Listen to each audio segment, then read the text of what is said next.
If you're planning on ordering custom historic replica garments, you'll want to get accurate measurements so that your clothes will fit you as well as possible.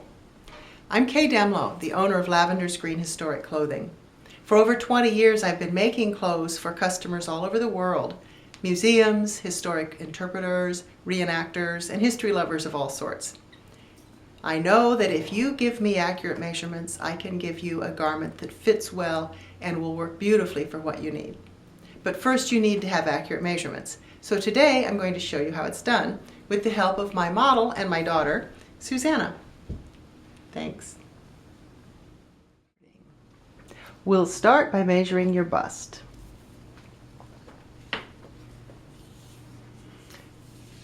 Now you don't want to measure it too tight.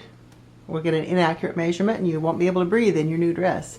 And don't measure it too loose either. Don't lie to your dressmaker. It should be just a comfortable fit, not extremely inhaled, and it should be parallel to the floor all the way around. Then you'll measure your waist.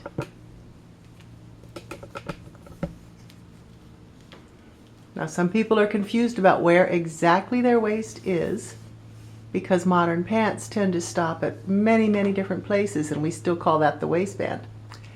So one technique is to bend at the side, and where you bend is your waist. Right there. So that's a good help. Another way that people use, a traditional dressmaker technique, is to tie a string around your waist. The string should go to the smallest point on your torso, which is the measurement we're looking for.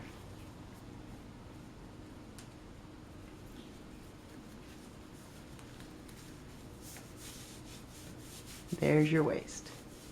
It's somewhere below your last rib and above your belly button. Now we'll measure your hips. Again, some people have trouble finding their actual hip. We tell you that it's the widest part of your body there, but if you're having a little trouble finding that, it's about 7 inches down. And you can use your hand to gauge that. This should give you the widest part of your hips. So measure there. That is your hip measurement. Again, parallel to the floor. Another measurement I'll want on the order form will be your cup size, but that's the modern cup that you normally wear. Now here's a measurement that is a challenge to get for yourself, but you may be able to do this on your own, and that is your back waist measurement. At the base of your neck, you'll find one of your vertebrae bumps out just a little bit. That's the base of your neck. The tape starts there and goes to your waist, and if you're still wearing that string, that gives you a handy marker. That is your back waist measurement. This varies by an inch or so, depending on how tall or short-waisted you are. And it is a huge, huge factor in making your 19th century bodice fit correctly. Now we'll measure your shoulder. This is from the base of your neck to the point of your shoulder. And on most women it will be somewhere between 5 and 6 inches.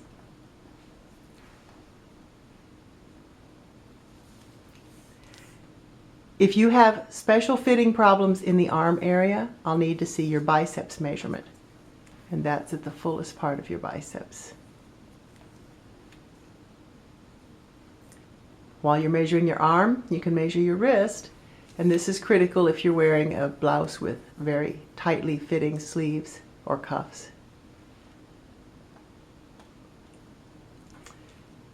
Another key measurement for certain sleeves is your arm length. Start at that shoulder point. You can probably do this yourself. And we need the distance to your wrist. So you'll read that and record it on your order form.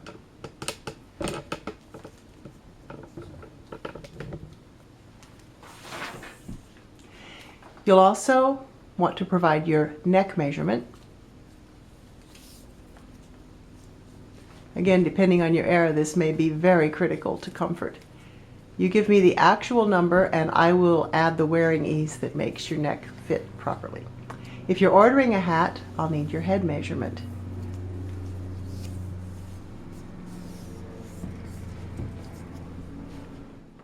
We'll need to know your back width for quite a few garments.